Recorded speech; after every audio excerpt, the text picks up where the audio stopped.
Au début de l'histoire, un leader de parti expulse Lloyd, notre protagoniste, de son groupe. Une scène du passé montre Lloyd enfant. Son professeur lui enseigne la magie de feu et lui demande d'essayer. Elle lui annonce qu'en cas d'échec, il n'aura pas de dîner ce soir. Après cela, elle s'en va. Dans la scène suivante, Lloyd persévère, finit par maîtriser la magie et court retrouver son professeur pour lui montrer ses progrès. La flamme qu'il génère est faible. Son professeur le félicite brièvement, souffle sur la flamme pour l'éteindre, puis utilise la magie de feu contre lui pour le brûler. Elle lui explique que c'est ainsi que l'on utilise cette magie et qu'il a encore beaucoup à apprendre. Ensuite, elle lui montre une magie qui permet de faire jaillir de l'eau du sol. Elle lui demande de reproduire la technique. Lloyd tente l'exercice. L'eau ne sort pas, mais le sol s'humidifie légèrement. Il est heureux et montre fièrement le résultat à son professeur. Une fois de plus, elle le félicite, puis lui jette une grande quantité d'eau dessus pour lui montrer la bonne façon de faire. Elle lui répète qu'il a encore beaucoup à apprendre. Lloyd tente ensuite la magie du vent. Il parvient à faire voler quelques feuilles. Son professeur souffle dessus et les disperse aussitôt. Puis Lloyd utilise la glace pour créer une statue à l'image de son professeur. Il lui demande son avis. Elle lui répond qu'elle aime beaucoup. Ensuite, elle prend le contrôle de la statue, la fait grandir et soulève Lloyd dans les airs. La glace fond, Lloyd tombe au sol. Malgré cela, il garde espoir et dit qu'il continuera à s'entraîner même s'il manque de force. Ces paroles réjouissent son professeur. Plus tard, son professeur est ivre. Son état s'aggrave. Lloyd utilise une magie de soin pour la guérir. Elle se sent mieux, se lève et le félicite pour sa maîtrise de la magie de soin. Elle le serre dans ses bras et le remercie. Lloyd lui demande s'il a été utile. Il attend une réponse. Son professeur se redresse et annonce qu'il est temps de reprendre l'entraînement. Elle l'emmène immédiatement s'exercer à nouveau. Dans une scène suivante, le professeur de Lloyd lit un livre avec inquiétude. Lloyd arrive et lui dit que le dîner est prêt. En rangeant le livre, elle le laisse tomber. Lloyd le ramasse et remarque qu'il commence à briller. Il s'évanouit aussitôt. Son professeur ne s'occupe pas de lui tout de suite, elle ramasse d'abord le livre. Surprise, elle affirme que cette fille a le potentiel pour devenir l'élu. Elle se retrouve ensuite seule avec le livre. Elle dit que si tel est le destin de Lloyd, alors il doit suivre cette voie. Elle rejoint Lloyd, qui dort toujours. Elle pense qu'elle ne le laissera pas répéter ses propres erreurs. Elle l'embrasse, lui lance un sort et affirme que Lloyd ne doit jamais avoir une confiance excessive en lui-même. Plus tard, elle lui parle de la magie blanche. Elle lui explique qu'un mage blanc utilise sa magie pour le bien des autres. Lloyd utilise cette magie pour faire mûrir un fruit et demande comment il a fait. Son professeur le félicite mais ajoute que la magie de soin ne suffit pas. Elle utilise alors sa propre magie pour faire pousser un arbre entier, rempli de feuilles et de fruits. Elle affirme que c'est ainsi que doit fonctionner la magie de soin.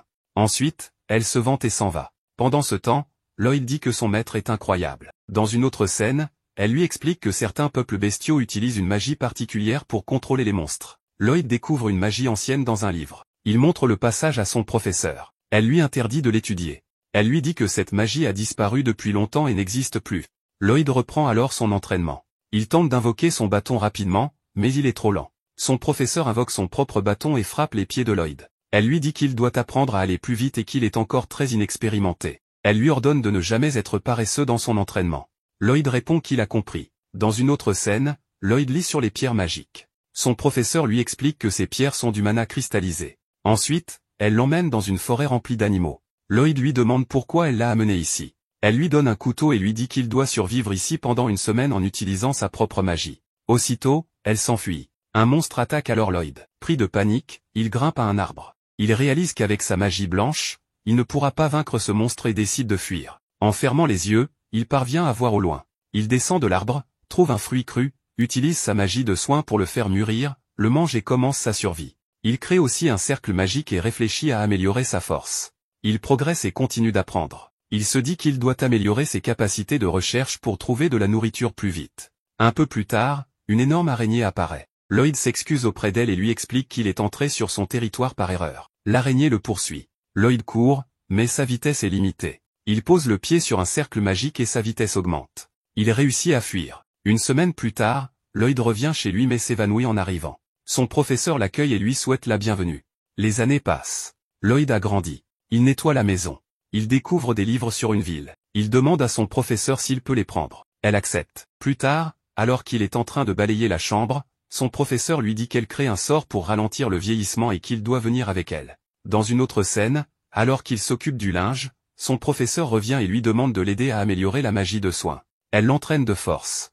Ils mangent ensemble. Son professeur a soudain une nouvelle idée concernant une magie inédite. En l'écoutant, Lloyd devient inquiet. Elle expérimente beaucoup avec lui et ne lui laisse même pas le temps de dormir. À force de tout ce qu'il vit, Lloyd devient de plus en plus inquiet. Il regarde à nouveau le livre sur la ville. Dans la scène suivante, le professeur vient chercher Lloyd pour faire des expériences, mais elle ne le trouve pas. Il ne reste que le livre. À ce moment-là, on comprend que Lloyd a quitté la maison et se trouve désormais en ville. Lloyd découvre une foule de personnes. Il remarque à quel point l'ambiance est différente.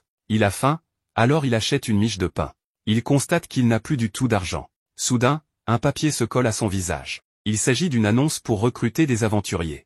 Quelqu'un observe Lloyd à distance, voit ce qui se passe, puis s'éloigne. Dans la scène suivante, Lloyd rejoint une équipe. Ils affrontent un monstre qui devient furieux et commence à tout détruire autour de lui. Lloyd remarque que ses compagnons faiblissent. Il utilise alors sa magie pour renforcer tout le monde. Personne ne se rend compte qu'il en est la source. Le monstre frappe, mais une fille bloque l'attaque avec son bouclier. Elle remarque que le coup était très faible. Elle comprend qu'il se passe quelque chose d'étrange. Les autres membres de l'équipe en profitent pour immobiliser le monstre. Le chef de l'équipe lance une attaque et parvient à le tuer. Toutes les filles accourent pour féliciter le leader et déclarent qu'il est devenu un véritable héros. Pendant ce temps, Lloyd souffle un peu et dit qu'au moins, ils ont accompli la mission. La fille au bouclier le regarde silencieusement. Dans la scène suivante, la troupe rentre en ville. La foule les acclame. Tout le monde dit que le héros Allen a vaincu un monstre très puissant. Un peu plus tard, ils partagent les récompenses. Le leader donne très peu d'argent à Lloyd en précisant que c'est à cause de son rendez. Lloyd accepte la somme avec le sourire, sans protester. Allen propose ensuite d'aller boire. Lloyd refuse poliment en expliquant qu'il ne boit pas. Il s'éloigne. Les autres filles critiquent son attitude. Le leader répond qu'ils peuvent facilement remplacer Lloyd. Il ajoute que les mages blancs ne servent à rien pendant les combats, qu'ils ne sont que des figurants. Dans la scène suivante, on apprend que l'homme qui surveillait Lloyd s'appelle Will. Il se rend auprès du professeur de Lloyd. Il l'informe que Lloyd a rejoint le groupe des héros. Le professeur lui répond qu'elle lui doit déjà beaucoup. Elle estime que le moment est venu pour Lloyd de découvrir les vrais combats. Selon elle, tant qu'il ne devient pas arrogant, il ne court aucun danger. Will lui demande si elle regrette toujours cet événement. Elle confirme qu'elle ne veut plus jamais refaire la même erreur. Will raconte qu'à l'époque, le seigneur démon a tout sacrifié pour voler un grimoire. Il a combattu et vaincu tout le monde dans le but d'obtenir ce grimoire. Une magie ancienne est alors utilisée. Elle permet de ramener à la vie toutes les personnes tuées par le seigneur démon. Parmi elles, le professeur de Lloyd apparaît et serre Lloyd dans ses bras. Elle explique que c'est grâce à Sibyl, qui a utilisé cette magie ancienne au prix de sa vie. Dans la scène suivante, le groupe de Lloyd devient célèbre pour avoir vaincu de puissants monstres. Un conteur raconte l'histoire du monde. Il explique que le Créateur l'a formé et a laissé une preuve de son existence, les saintes épées, trésor national de la nation sacrée. L'une d'elles a choisi un homme, l'un des 4 héros. Il s'agit d'Allen, le chef de l'équipe de Lloyd. La suite montre que le groupe lutte contre un autre monstre. Lloyd utilise à nouveau sa magie pour renforcer ses compagnons. Allen en profite pour tuer la bête. Un peu plus tard, la fille au bouclier discute avec Allen. Il la trouve très studieuse. Elle lui dit qu'elle ressent des sensations étranges lorsque son bouclier reçoit des attaques. Allen lui répond qu'il est impressionné par sa propre force, puis il s'assoit. La fille remarque qu'il ne s'entraîne plus et le lui fait remarquer. Allen, confiant, affirme qu'il n'en a pas besoin car il est déjà le plus fort. Des soldats se reposent au bord d'une rivière. Soudain, un marqueur de golem attaque. Les gardes préviennent Allen que les soldats à la frontière ont été tués. Ils expliquent que cette zone servait aussi de route de contrebande. La mission leur est donc confiée en urgence. Allen prend la situation à la légère. Il dit qu'il suffit de vaincre quelques golems et que ce sera facile. Le groupe arrive près d'un passage. Allen demande à Lloyd s'ils doivent entrer. Lloyd sent quelque chose et confirme. Il pénètre dans la zone et commence à affronter plusieurs golems. Mais à chaque victoire, un nouveau golem apparaît. Cela agace Allen. Il se plaint que les golems arrivent sans arrêt. Lloyd remarque un homme et déclare qu'il s'agit d'un démon. C'est lui qui contrôle les golems. Il attire l'attention sur une pierre magique dans le bâton du démon. Son compagnon demande de quoi il s'agit. Lloyd explique qu'il s'agit d'une forme très rare de mana cristallisé. La fille au bouclier s'adresse alors au démon en l'accusant de contrôler les golems. Lloyd lance à nouveau son sort pour renforcer l'équipe. Il demande à la fille nommée Lulu de tirer sur le mage. Mais le démon s'est réfugié à l'intérieur. Lulu hésite. Lloyd insiste. Elle tire une flèche qui traverse une pierre et touche le démon. Son bâton tombe. Lloyd demande à une autre fille, Mia, de récupérer le bâton. Elle le téléporte directement dans les mains de Lloyd, qui pose un seau dessus. Allen se met en colère. Il demande à Lloyd qui il croit être pour agir ainsi. Il rappelle qu'il est le leader. Soudain, un golem attaque. Allen se prépare à combattre. Lloyd l'arrête et explique que le golem n'est plus contrôlé par la pierre magique. Il est devenu imprévisible et le combat serait trop risqué. Allen refuse d'écouter et engage l'affrontement. Le golem s'apprête à frapper Allen violemment. Lloyd utilise sa magie pour augmenter sa vitesse et pousse Allen sur le côté. L'attaque est évitée de justesse. Allen ne le remercie pas. Il s'énerve contre Lloyd et lui ordonne de ne plus se mettre en travers de son chemin. Puis il élimine le golem. Ensuite, Allen annonce à Lloyd qu'il le renvoie de l'équipe. Il estime qu'il ne fait rien d'utile, que Sheena assure seule les soins et que Lloyd ne sert à rien. Lloyd reconnaît qu'il est inutile. Allen lui dit qu'il peut partir. Lloyd s'en va en silence, pendant que les autres continuent de le rabaisser. Lloyd entre dans la guilde et demande à rejoindre une équipe, mais il essuie plusieurs refus. Il devient triste. Cela fait 3 jours qu'il cherche, sans succès. À ce moment-là, il entend une fille supplier la réceptionniste. Elle dit qu'ils ont besoin d'un mage blanc gratuit pour le lendemain. La réceptionniste lui répond que ce n'est pas possible. La fille insiste et demande qu'on lui propose quelqu'un, peu importe qui. La réceptionniste lui parle alors de Lloyd. En l'entendant, la fille s'approche de lui et lui demande s'il est un mage blanc. Lloyd confirme. Elle lui demande avec qui il est venu. Il répond qu'il est seul et sans emploi. La fille est ravie. Elle lui prend la main et l'emmène avec elle. En remontant un peu, Lloyd errait dans les rues de la ville, encore marqué par son exclusion du groupe par Allen. Ce jour-là, le chef avait osé dire que le mage blanc se cachait derrière ses coéquipiers, laissant tout le travail de soin à Sheena. Aussi étrange que cela puisse paraître, Lloyd admet qu'il n'était pas très puissant à l'époque, et il a plutôt bien pris ce rejet, tout bien considéré. En chemin, il passa devant une fontaine ornée d'une petite statue de son maître, ce qui lui rappela à quel point elle était exceptionnelle. Elle lui avait dit un jour qu'il n'était pas prêt à se débrouiller seul, et maintenant, il comprend qu'elle avait raison. Pendant ce temps, le groupe censé recruter un mage blanc s'était réuni pour une mission, infiltrer la forteresse en bois d'une bande appelée les Dirty Blocks. La fille aux cheveux roses semblait confiante, mais même elle savait que cette quête de rang a été difficile, ce qui rendait le reste du groupe nerveux. Bien sûr, ces aventuriers étaient puissants, mais l'ennemi était nombreux, expérimenté et extrêmement organisé. Ce ne serait pas un combat facile. Cependant, les attaquants n'étaient pas venus pour rien. Ils étaient également bien coordonnés. Quand la mage avait besoin de couverture, l'archer éliminait ses cibles sans faille. Quand la guerrière risquait d'être prise en embuscade par derrière, le tank intervenait, levant son énorme bouclier juste à temps pour la sauver. Et pour couronner le tout, une coéquipière à l'arrière renforçait constamment ses alliés. Avec une simple amplification physique, ils parvinrent à dominer l'ennemi et à triompher. Réalisant que tout s'effondrait, le chef survivant de la bande commença à planifier sa fuite, mais il se retrouva rapidement acculé par les aventuriers, tous portant l'insigne de leur rang. Sans issue, le chef des bandits décida de tout miser et invoqua un énorme golem de pierre pour affronter les aventuriers. Il savait que contre un corps rocailleux comme celui-ci, les sorts et les flèches ne feraient pas grand-chose. La guerrière de première ligne, toujours la première à agir, s'avança pour défendre. Elle porta un coup d'épée solide à la tête du golem, laissant une petite fissure, mais cela ne suffit pas à le ralentir. Sans perdre une seconde, elle appela Krumm pour qu'elle lui lance un sort d'amplification physique. Avec le sort activé, elle replongea dans la mêlée et asséna un second coup vertical,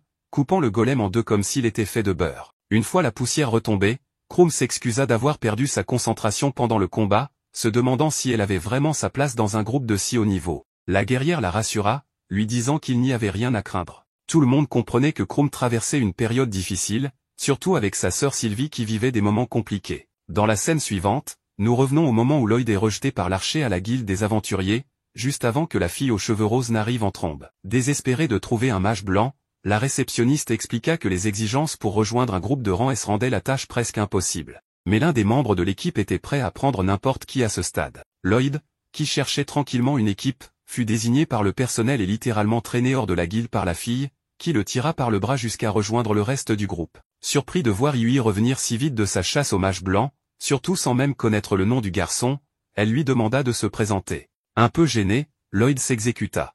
Yui présenta ensuite Dagas, le porteur de bouclier, Cross, l'archer, Silica, la mage, et enfin elle-même, Yui, la leader et épéiste. Elle accueillit officiellement le nouveau membre, mais Lloyd précisa rapidement qu'il n'avait jamais accepté de rejoindre le groupe. Silica intervint, disant qu'elle savait que cela arriverait. Dagas souligna que la chef n'avait rien expliqué, et Cross suggéra qu'il devrait refuser la mission, car il ne pouvait pas la réaliser sans Krumm. Pourtant, Yui et les autres se souvenaient que les clients avaient désespérément besoin d'aide, et comme il s'agissait d'une mission de rang A, seul un groupe de leur niveau pouvait l'accepter. Les équipes de ce rang étant rares, la tâche leur incombait. Lloyd fut stupéfait d'apprendre que ces gens étaient si puissants, surtout après qu'Allen l'avait traité d'inutile et de faible. Le mage blanc ne se voyait pas capable d'aider une équipe aussi forte. Mais avec son assurance habituelle, Yui le motiva, lui garantissant qu'il en était capable. Le groupe demanda alors à Lloyd de montrer sa magie de soutien. Sous la pression de leurs grandes attentes, il transpirait à grosses gouttes, son estime de soi étant au plus bas.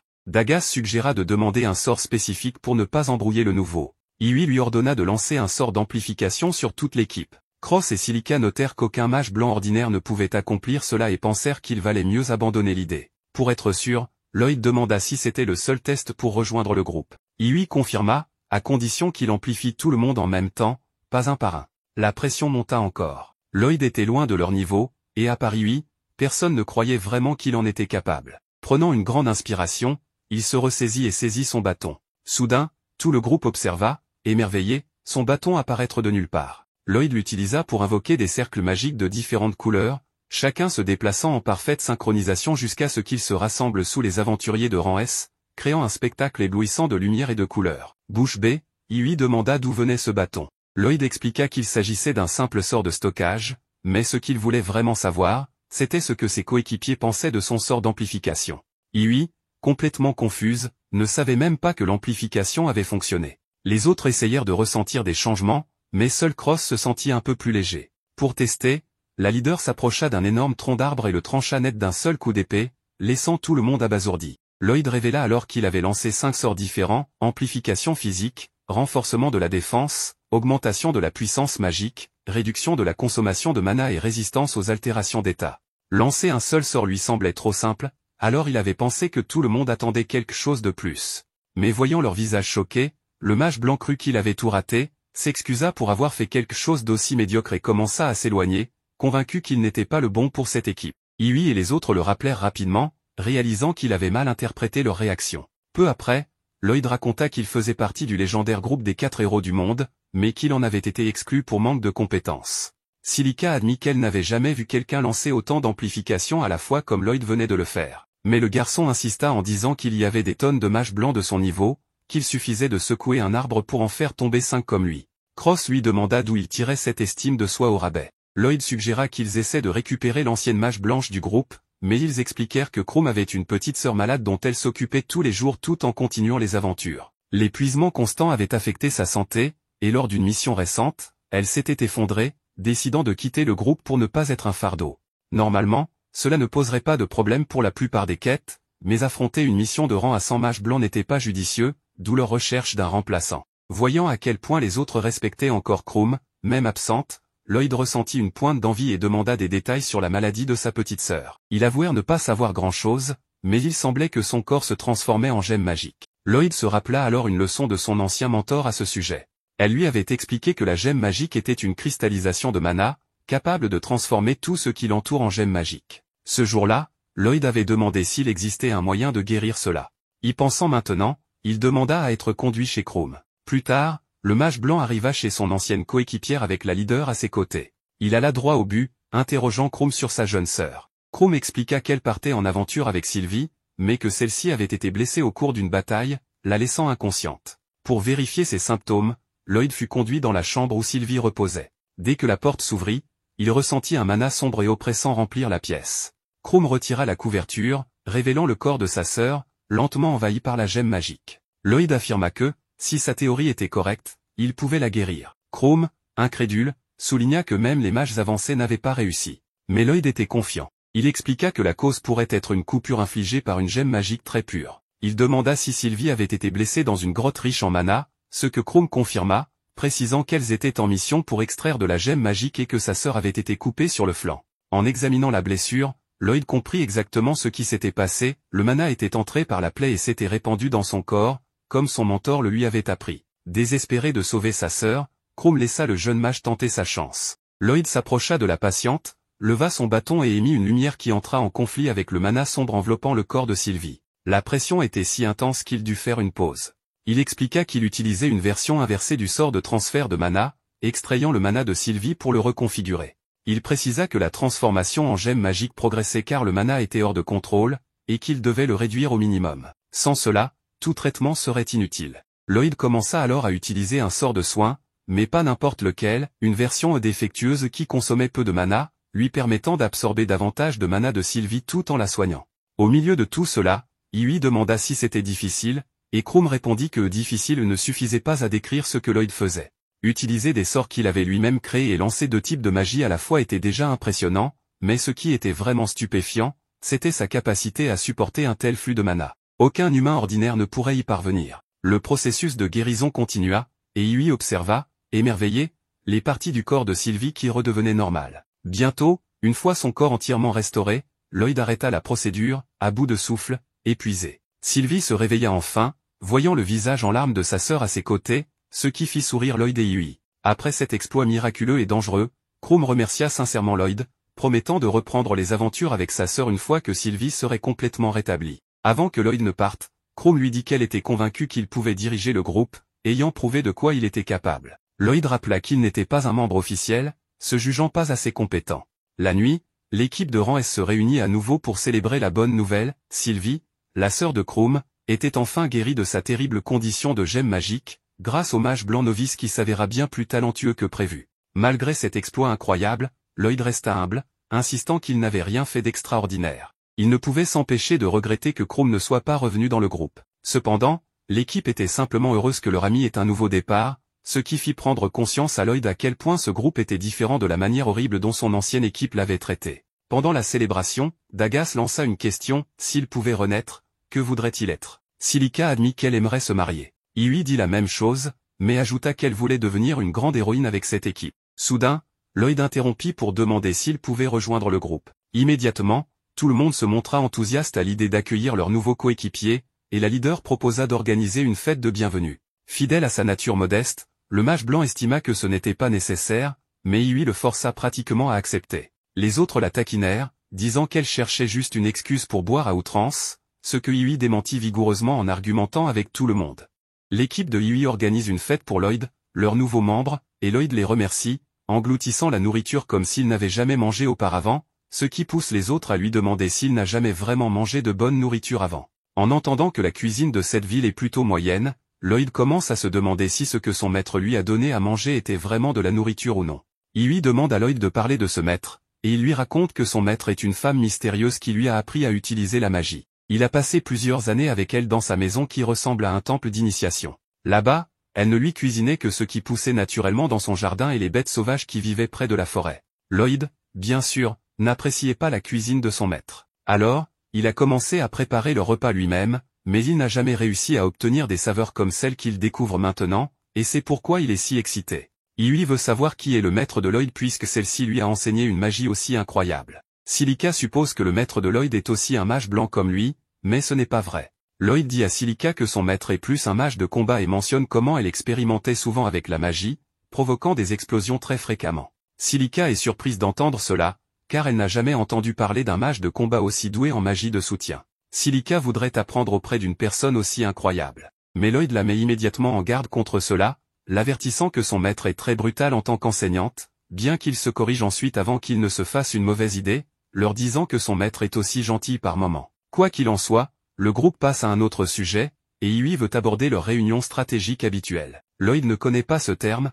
alors Cross et Dagas suggèrent d'abord d'expliquer à Lloyd de quoi parle leur prochaine quête, car il ne comprendra rien à leur stratégie s'il ne sait pas en quoi consiste le travail. Cependant, Hughie hésite à expliquer, affirmant qu'elle est mauvaise pour ça. Alors, elle demande à Dagas de le faire. Mais Dagas refuse catégoriquement, lui rappelant qu'elle est leur chef, donc elle devrait commencer à se comporter comme telle. Mais comme Hughie insiste, Dagas accepte. Et une fois que Hughie sort l'avis de quête, il explique à Lloyd que leur prochaine tâche est de vaincre un groupe de monstres qui détruisent les terres agricoles. Apparemment, ces monstres sont apparus de nulle part et ont commencé à piétiner toutes les terres cultivées. Lloyd remarque que Dagas n'a pas mentionné quel type de monstre cause cela, ce qui soulève la question de savoir s'il y a plusieurs sortes de monstres. Lorsque Silica répond par l'affirmative, Lloyd commence à se demander pourquoi ce phénomène a eu lieu.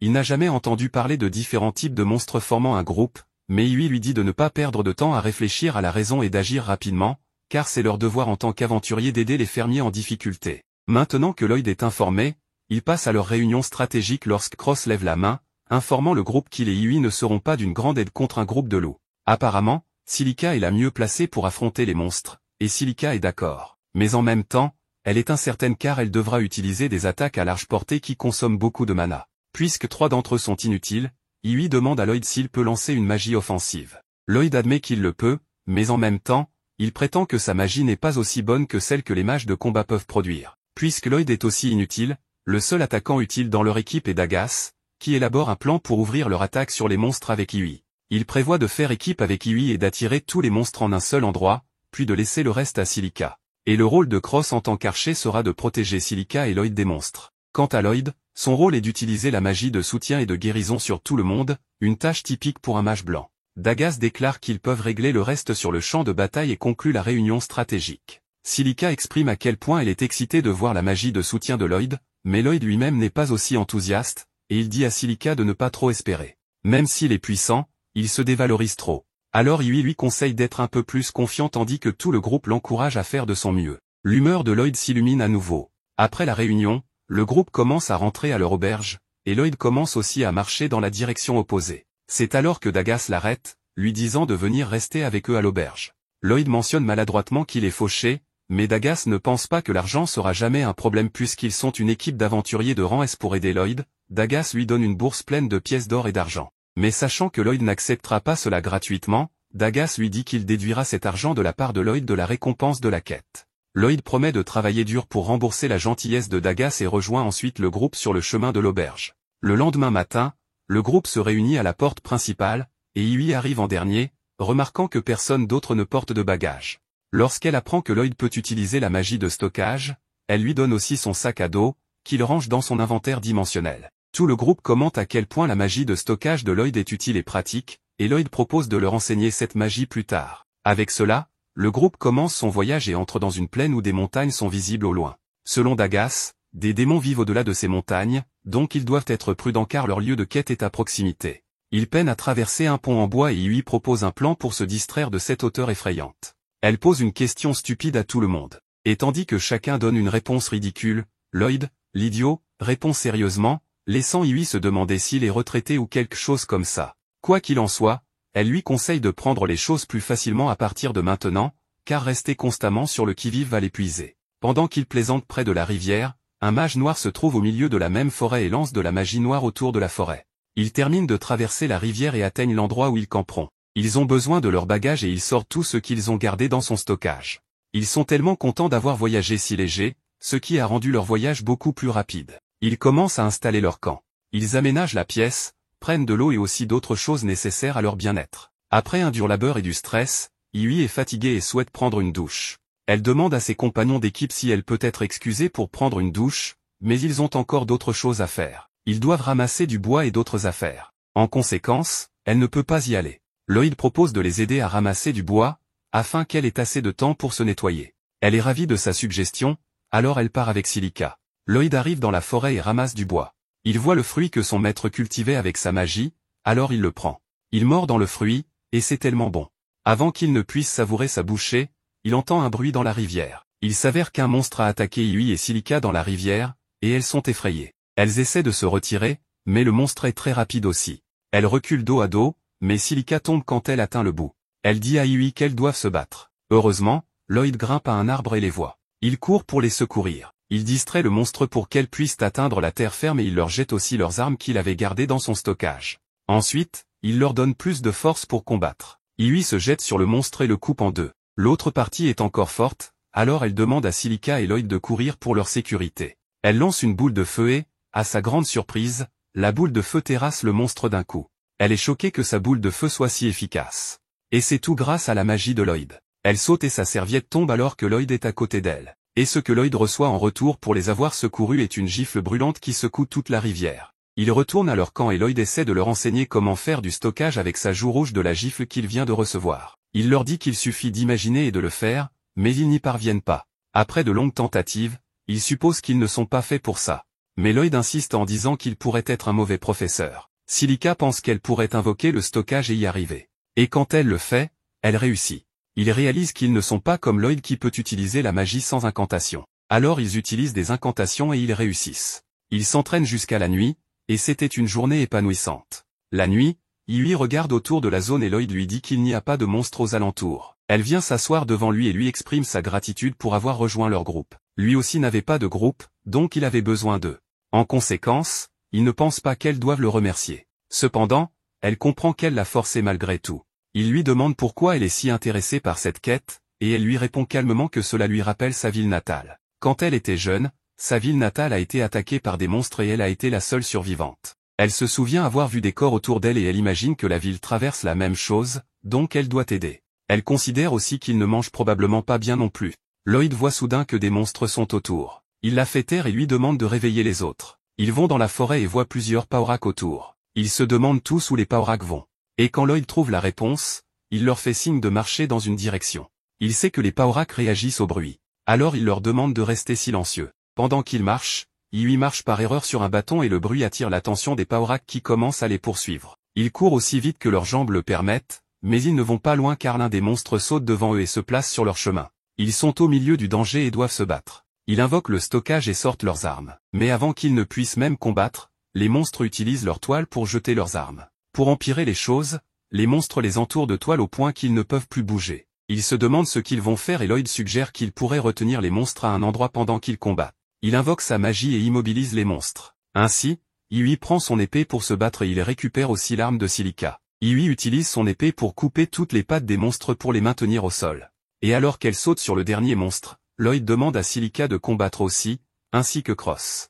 Ils se jettent tous dans le combat et ils gagnent. Après leur victoire, Lloyd se sent mal d'avoir pris le contrôle en commandant l'équipe. Alors, il s'excuse, mais ils sont d'accord avec ça parce que s'il n'était pas là, ils auraient perdu le combat. Il l'apprécie pour avoir pris des initiatives et il est content d'être accepté à cet endroit. Ils retournent tous à leur camp et le lendemain matin, ils rangent leurs affaires pour continuer leur voyage. Ils invoquent tous leur stockage et mettent leurs bagages pour partir. Cependant, Lloyd reste là, se demandant pourquoi il y a des Paorak autour et où ils allaient. Iwi l'appelle et lui demande de venir. Il court vers eux, heureux d'avoir maintenant trouvé une équipe pour lui-même. Pendant que tout le monde dort la nuit, Lloyd reste éveillé tout seul pour monter la garde. Il se met à réfléchir à des choses idiotes, comme à quel point il est faible et qu'il devrait améliorer ses compétences pour ne pas décevoir ses nouveaux coéquipiers, humbles et gentils. Il repense ensuite à leur rencontre précédente avec des araignées démoniaques et ne peut s'empêcher de remarquer que leur comportement n'était pas vraiment normal. L'ensemble du groupe d'araignées semblait se diriger dans une direction précise, comme si quelque chose ou quelqu'un les contrôlait. Quoi qu'il en soit, Lloyd pense qu'il devrait désormais être plus prudent afin de pouvoir prévenir toute crise éventuelle. Iwi et Silica, qui ont du mal à dormir, sortent de leur tente et aperçoivent Lloyd éveillé. Elle lui demande s'il compte rester seul debout toute la nuit. Lloyd acquiesce, affirmant que c'est bien son intention. Iwi s'inquiète alors pour lui, révélant qu'il fait cela depuis plusieurs jours, et qu'à ce rythme, il va souffrir de privation de sommeil. Elle propose donc qu'il se relaie. Mais Lloyd refuse, prétendant qu'il va très bien. Il ne veut pas que ses coéquipiers s'épuisent, car en cas d'urgence, il pense que seuls eux seront utiles. D'ailleurs, il explique qu'il a toujours fait ainsi, et que c'est la seule chose qu'il peut faire pour eux, étant donné qu'il est inutile dans tout le reste. Lui en a assez de ce type trop conscient de sa propre médiocrité, et lui crie qu'il a complètement tort. Mais avant qu'elle puisse poursuivre, Silica l'interrompt, sachant qu'il est inutile d'essayer d'enseigner quoi que ce soit à quelqu'un qui n'a pas de cerveau. Elles retournent toutes les deux dans leur tente, en disant à Lloyd que s'il se sent fatigué, il doit leur en parler. Dagas et Cross, qui ont tout entendu depuis leur tente, s'inquiètent aussi du manque de confiance de Lloyd, pensant que cela pourrait lui porter préjudice un jour. Le lendemain, ils partent en exploration et Lloyd utilise sa magie de détection pour scanner la zone, confirmant qu'il n'y a aucun monstre à proximité. Iwi est stupéfaite d'apprendre que Lloyd maîtrise ce genre de magie, mais il affirme que ce n'est rien d'exceptionnel. Iwi se sent mal, car Lloyd fait tout le travail lui-même, mais elle ne prend même pas la peine de lui dire de se ménager, sachant qu'il est trop stupide pour comprendre à quel point il se donne du mal. Plus tard dans la nuit, alors que Lloyd monte encore la garde, Iwi se demande s'il fait tout cela parce qu'il ne fait pas confiance aux capacités de ses coéquipiers. C'est un malentendu complet. Mais faute de communication claire entre eux, ce malentendu ne sera pas dissipé de sitôt. Silica, plus mature et intelligente, aide Iwi à comprendre que Lloyd en fait trop simplement parce qu'il veut leur prouver sa valeur. Et c'est précisément ce que Iwi ne comprend pas, Lloyd devrait déjà savoir qu'il est digne de faire partie de leur équipe. Elle soupçonne qu'il a vécu une vie où il ne s'est jamais considéré comme spécial. Elle se demande aussi quel genre de vie Lloyd a mené sous l'autorité de son mystérieux maître. Silica pense que Lloyd leur racontera un jour son histoire. À l'extérieur, Dagas approche Lloyd et lui dit qu'il a besoin de son aide. Lloyd répond qu'il doit rester pour la garde de nuit, mais Cross arrive à ce moment-là et lui dit qu'il prendra sa place. Lloyd part donc avec Dagas, pendant que Cross espère que le plan qu'ils ont préparé fonctionnera. Dagas emmène Lloyd au loin, révélant qu'il a fabriqué un système d'alarme qui sonne lorsque des monstres entrent dans la zone. Ce système, selon lui, devrait suffire comme mesure de sécurité, donc Lloyd n'a plus besoin de rester éveillé la nuit. Avant l'arrivée de Lloyd, ils utilisaient déjà ce système. Pourtant, Lloyd insiste pour rester éveillé, affirmant que s'il dort, sa magie de détection cessera de fonctionner. Alors que Lloyd insiste, Dagas se voit contraint de l'affronter directement en lui demandant s'il ne fait pas confiance aux capacités de ses coéquipiers. Lloyd est choqué d'apprendre que ses amis pensent cela de lui. Dagas explique que puisque Lloyd ne les laisse jamais l'aider, il est naturel qu'ils finissent par croire cela. Lloyd ne veut pas parler de ses expériences passées avec ceux qui l'ont convaincu qu'il était inutile. Il dit simplement qu'il donne tout pour ne pas freiner les autres. Dagas lui répond qu'il devrait justement être un poids pour eux de temps en temps, car cela fait partie du travail d'équipe. Dans une équipe, chaque membre est censé avoir des faiblesses, et les autres doivent les compenser. Lloyd n'avait jamais pensé à compter sur quelqu'un. Maintenant qu'il comprend cela, il retourne au campement avec Dagas et s'endort avec un sourire. Le lendemain matin, il demande délibérément à Iui de l'aider à aller chercher de l'eau, et elle est ravie de voir que ce crétin commence enfin à s'ouvrir à ses coéquipiers. Tandis qu'ils travaillent ensemble, le reste du groupe les observe avec satisfaction. Ailleurs, un homme mystérieux vêtu d'une cape fait un rapport à son chef, Maître Michel, qui vit dans un château au milieu d'un marais. Il informe que toutes les pierres magiques ont été déployées à l'emplacement prévu. Michel, après avoir confirmé qu'aucun aventurier de haut rang ne se trouve à proximité, n'a plus qu'une seule inquiétude, l'équipe du héros, qui est encore dans la région. Espérant qu'elle ne s'immisce pas dans ses plans, il ordonne à son subordonné d'informer leurs clients que le moment est venu d'atteindre leur objectif. De retour auprès du groupe de Lloyd, ils explorent à nouveau la forêt, quand Iui remarque quelque chose d'étrange. Les autres trouvent aussi que la zone est inhabituellement silencieuse. Lloyd utilise sa magie de détection et découvre qu'une horde de monstres se trouve à quelques kilomètres au nord, précisément là où se situe la ferme. Iui est toujours choqué par la portée de détection de Lloyd, mais lui continue de prétendre que ce n'est rien d'extraordinaire. Cette fois, cependant, Silica finit par lui révéler que sa portée est 10 fois supérieure à celle d'un humain normal, ce qui laisse Lloyd sans voix. Mais il tente encore de se défendre en disant qu'il est un faible. Le débat étant inutile, le groupe se dirige vers la ferme. C'est justement la ferme qu'ils sont censés protéger selon la mission reçue de la guilde. En voyant le nombre de monstres rassemblés, ils n'en croient pas leurs yeux. Tandis que tous sont préoccupés par la quantité de monstres, Lloyd remarque autre chose. Il trouve cela étrange. Iui, pensant qu'il parle des monstres, dit qu'elle le sent aussi. Mais Lloyd parle d'autre chose, sa magie de détection ne capte que les monstres présents ici, comme si ceux qu'il avait détectés plus tôt n'étaient plus là. Le groupe réfléchit à ces paroles. Effectivement, ils n'ont jamais vu autant de holous regroupés au même endroit, ce qui renforce leur malaise. Lloyd demande qui est le propriétaire de la ferme, et Iui lui répond qu'il a été blessé par les holous et qu'il est parti se faire soigner en ville chez son fils. Mauvaise nouvelle pour Lloyd, car si quelque chose de louche se passe ici, la seule personne qui aurait pu leur dire comment cela a commencé est justement absente. Alors qu'ils observent la ferme, Cross aperçoit quelque chose de brillant. Peut-être grâce à sa vision d'archer. Les autres ne voient rien. Lloyd lance alors un sort d'amélioration de vision et finit par voir ce dont parle Cross.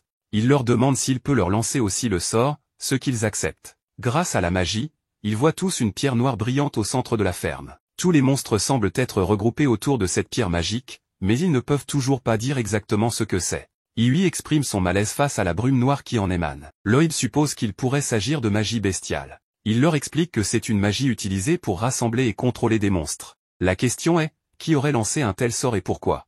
Il se demande si quelqu'un essaie de les tuer, mais ils ne sont même pas importants au point que quelqu'un veuille aller aussi loin. Pour évaluer la menace, Lloyd relance sa magie de détection et constate que plusieurs autres monstres convergent vers la ferme. Ce n'est plus une simple attaque, mais une véritable assemblée de créatures. Ils ne peuvent pas les affronter seuls. Cross suggère de battre en retraite, mais Iui refuse. Elle ne veut pas risquer que la ferme soit détruite en fuyant. En même temps, elle sait qu'elle ne pourra pas vaincre tous ces monstres toute seule. Dagas rappelle que les monstres sont presque là, et que s'ils essaient de fuir maintenant, ils seront attaqués. Et durant le combat, ils pourraient entraîner le village voisin dans le chaos. Leur seule option est de se battre, ce qui n'est même plus un choix. Lloyd affirme qu'il a un plan. Il demande à Cross s'il peut briser la pierre avec sa flèche, mais celui-ci dit qu'elle est trop loin. Il peut viser, mais doute de la casser. Il décide quand même d'essayer. Lloyd améliore alors Cross, son arc, et sa flèche avec de la magie. La flèche frappe la cible et la détruit. Même Cross est choqué, il sait que normalement, sa flèche n'aurait pas pu faire ça. Lloyd dit que c'est grâce à sa précision, minimisant encore son propre rôle. Quand il se tourne vers les holous, ceux-ci se battent entre eux. Lloyd s'y attendait. Mais il pensait aussi que la destruction de la pierre éloignerait les autres monstres, ce qui n'est pas le cas. Ils arrivent déjà. Le groupe réalise que la situation est plus grave que prévu. Il y en a trop. Le plan est que Silica les attaque. Silica reste en première ligne tandis que les monstres foncent sur elle. Il lui demande si c'est le moment de se battre, mais Lloyd dit non. Ils lui font assez confiance pour obéir même lorsque les monstres s'approchent dangereusement. Au moment opportun, il lance un sort d'amélioration sur Silica, qui lance alors une gigantesque boule de feu. L'explosion élimine les monstres. Silica se retourne et demande ce que Lloyd a fait. Il a lancé 3 sorts à la fois. Il lui demande si elle peut lancer encore 4 boules de feu avant de passer à la magie du vent. Elle répond oui. Il passe ensuite à Cross, prêt à être renforcé. Lloyd connecte leurs esprits mentalement pour diriger Cross vers les monstres volants. Une fois cela fait, il retourne vers Silica, lui demande si elle peut encore utiliser la magie du vent. Elle avoue qu'elle est à bout d'énergie. Lloyd lui transfère alors son mana, au point qu'elle se sent revigorée, tandis que lui s'épuise.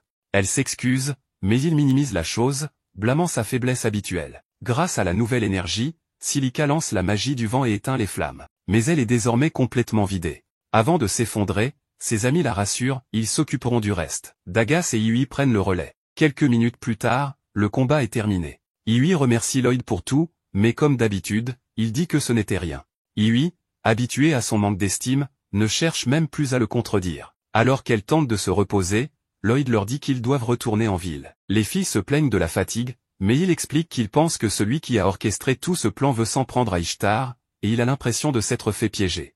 Un instant plus tard, une femme bête pousse un cri de terreur lorsqu'un démon l'attrape. Un homme bête, qui lui ressemble beaucoup, se précipite pour la sauver, mais il ne parvient pas à rattraper l'assaillant. Frustré, il pousse un rugissement furieux, jurant que le démon paiera pour ce qu'il a fait. Pendant ce temps, avec le groupe d'aventuriers, Lloyd, ayant récupéré de son épuisement, a une révélation. Celui qui est derrière tout cela vise Ishtar, ce qui signifie qu'ils ont tous été trompés. Alors qu'ils reprennent la route, le mage blanc invoque plusieurs fioles remplies d'un liquide violet, soulignant que cette mission était probablement un piège depuis le départ. En envoyant des aventuriers de haut niveau sur des missions précédentes, leurs ennemis les éloignaient en réalité d'Ishtar, affaiblissant ainsi les défenses de la ville. Cross objecte qu'Ishtar dispose encore du héros et des chevaliers pour la protéger. Mais Dagas admet que le raisonnement de Lloyd devient très crédible. Quoi qu'il en soit, l'archer rappelle à tout le monde que la pierre magique qu'ils ont vue plus tôt était étrange elle aussi. Le groupe entier convient que la ville est peut-être en danger et qu'ils doivent rentrer immédiatement. Lloyd range la boîte de potions après en avoir bu une lui-même,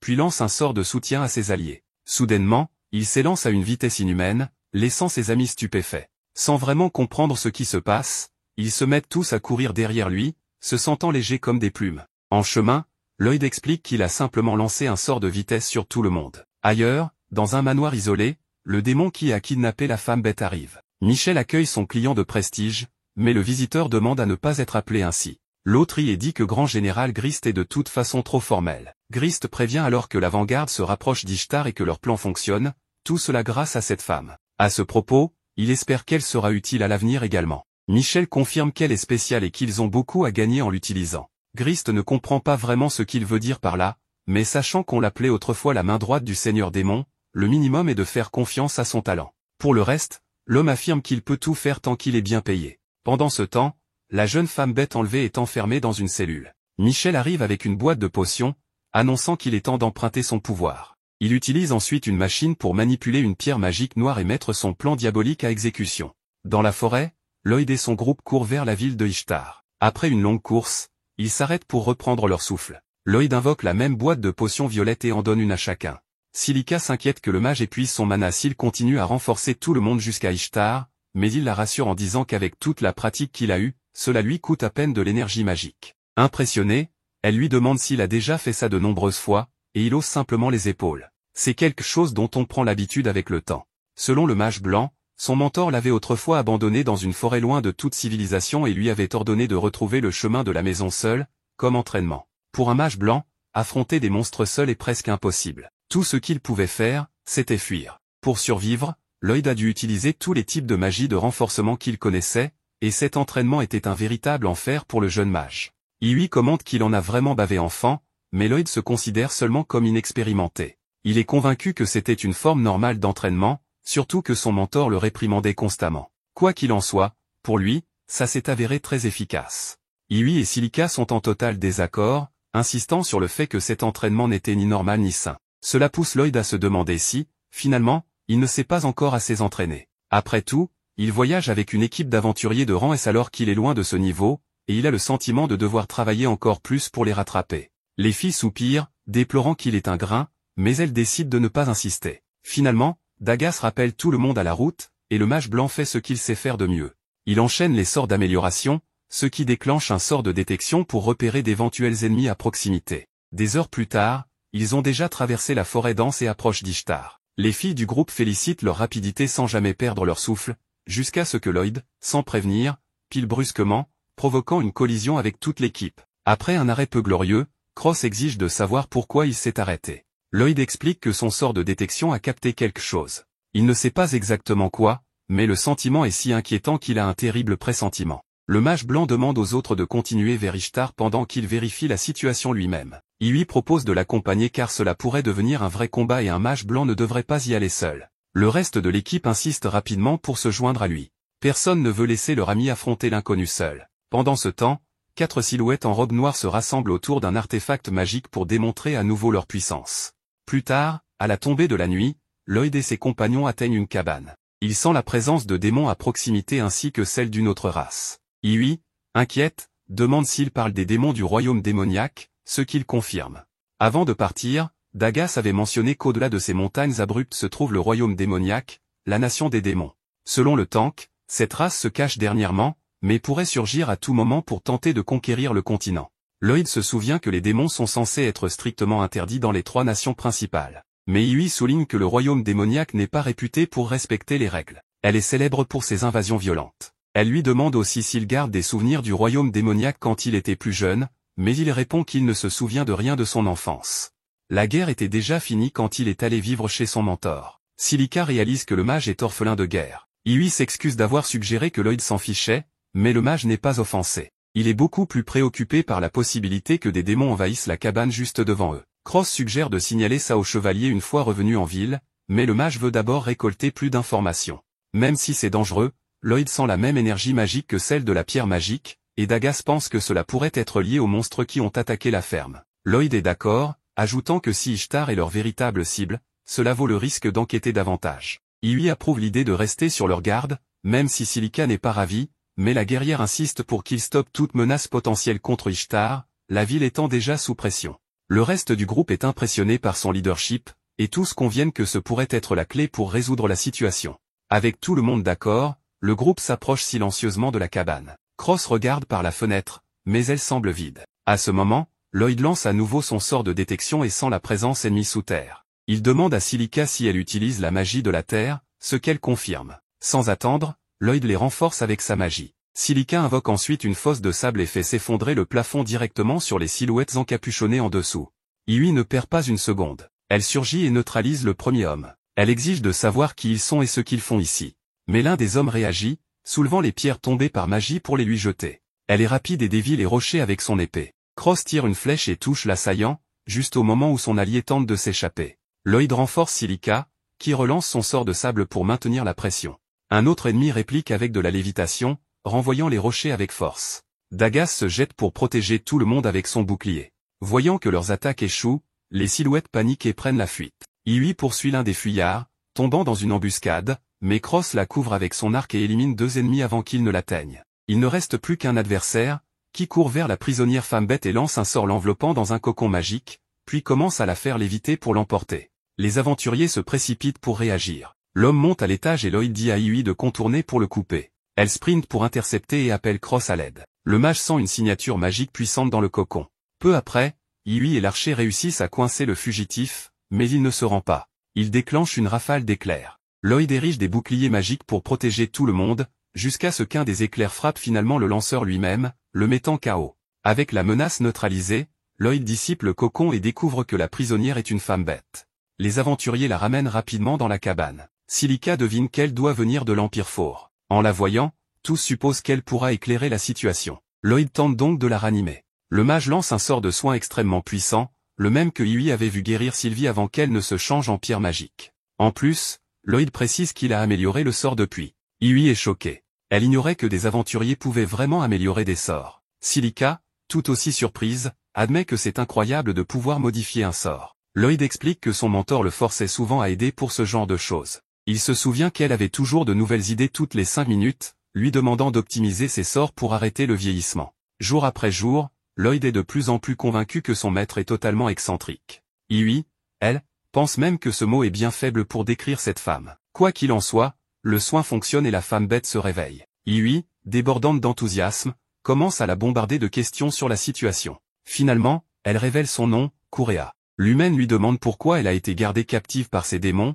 mais Kurea semble trop effrayée pour répondre immédiatement. Voyant cela, Lloyd explique qu'ils sont des aventuriers envoyés en mission pour protéger une ferme d'une horde de monstres, et qu'il a senti la présence magique d'un peuple bête à proximité. D'après ce qu'il sait, certains peuples bêtes peuvent contrôler les monstres par magie. Et peut-être, juste peut-être, Kurea était responsable de ce qui est arrivé à la ferme. À ces mots, Kurea avoue que c'était bien son sort qui avait causé tout ce désastre. Pendant ce temps, Dans la forêt, deux éclaireurs d'Ishtar tombent sur une gigantesque pierre magique et constatent qu'une multitude de créatures rôdent autour pour la protéger. N'ayant aucune chance de combattre, ils tentent de fuir, mais l'un d'eux est immédiatement tué par des loups féroces. Au même moment, une armée de créatures commence à marcher à travers la forêt vers la ville. Dans la cabane, les aventuriers sont stupéfaits d'apprendre qu'il existe vraiment un sort capable de contrôler les monstres. Correa confirme que les démons l'ont forcé à utiliser ce pouvoir comme une arme, ce qui confirme presque que le royaume démoniaque est derrière l'attaque d'Ishtar. Comme la ville est un point stratégique crucial pour conquérir tout le continent,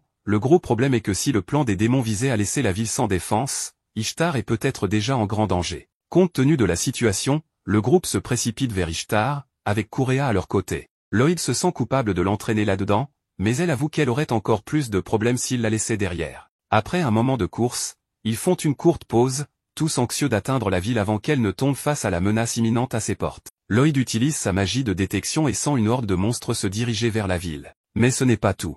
Une armée entière les suit de près.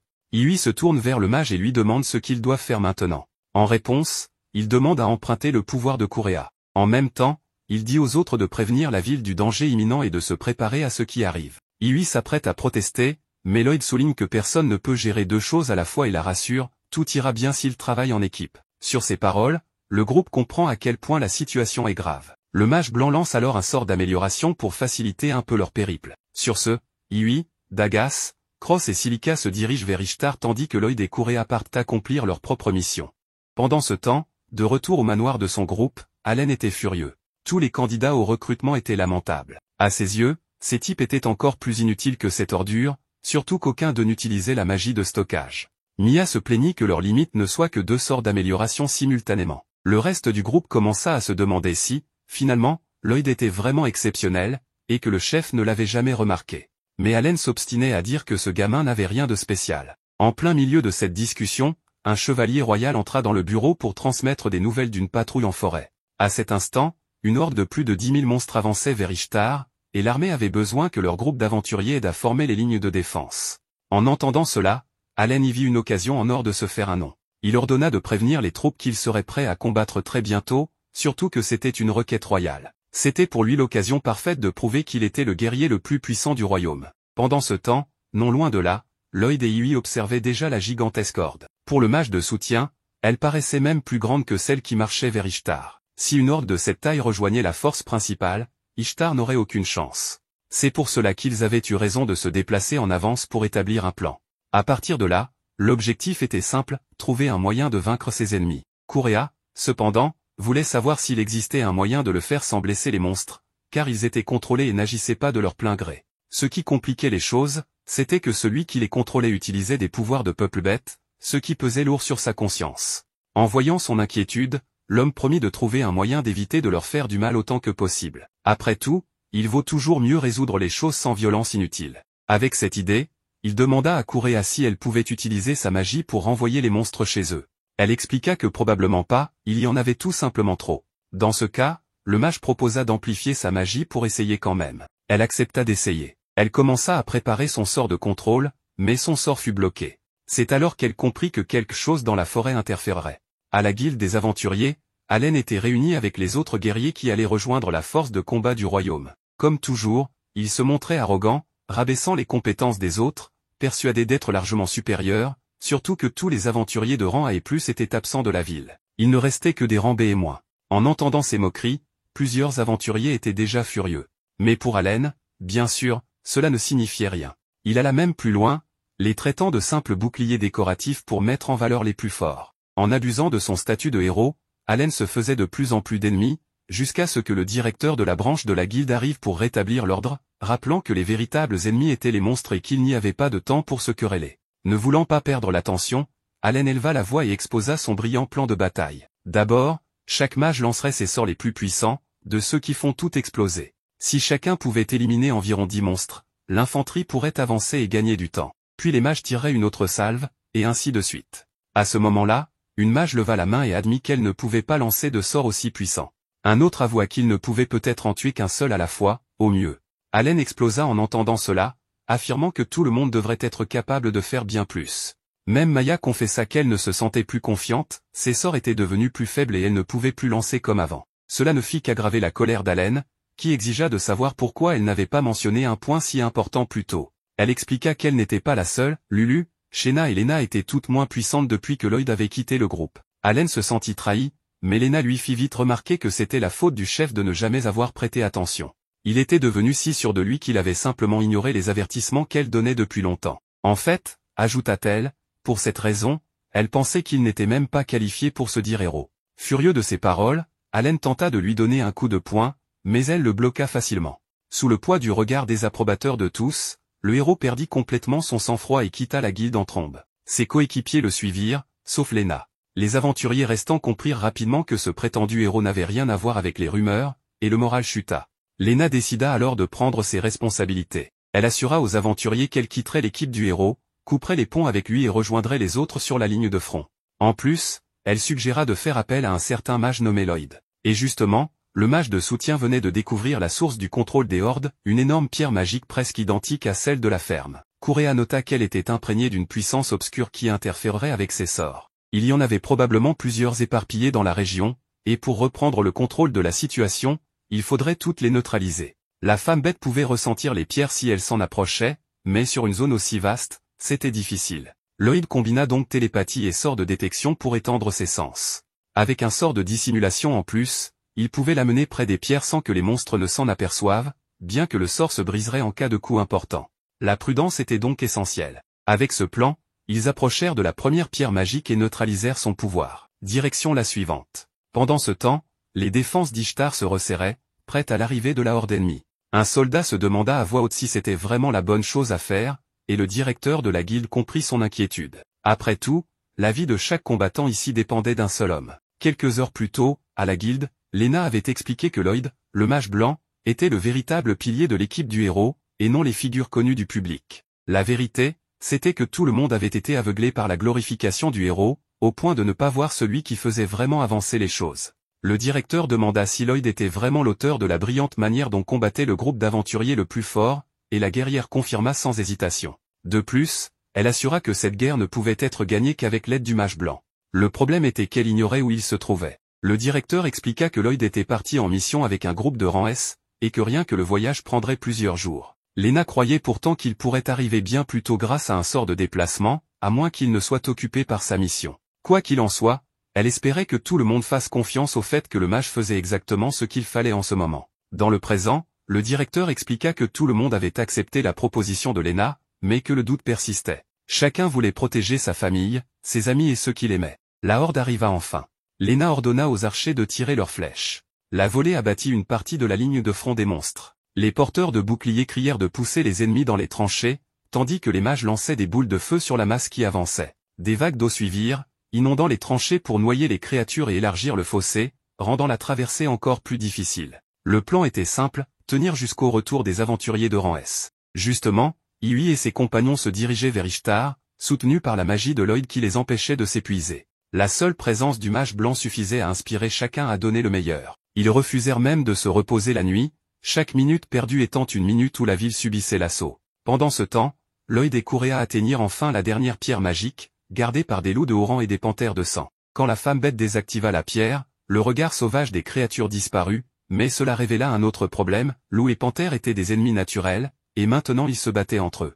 Les deux premiers, en s'affrontant, renversèrent la pierre magique. Correa perdit aussitôt son invisibilité, et toutes les bêtes la fixèrent d'un regard féroce. Pour la sauver, Lloyd lança un sort pour attirer toute leur attention sur lui. Aux portes d'Ishtar, certains monstres parvinrent à franchir la tranchée et à atteindre les porteurs de boucliers, qui les repoussèrent aussitôt. En première ligne, Lena, en tête des défenseurs, apprit que le flanc droit avait subi de lourds dégâts.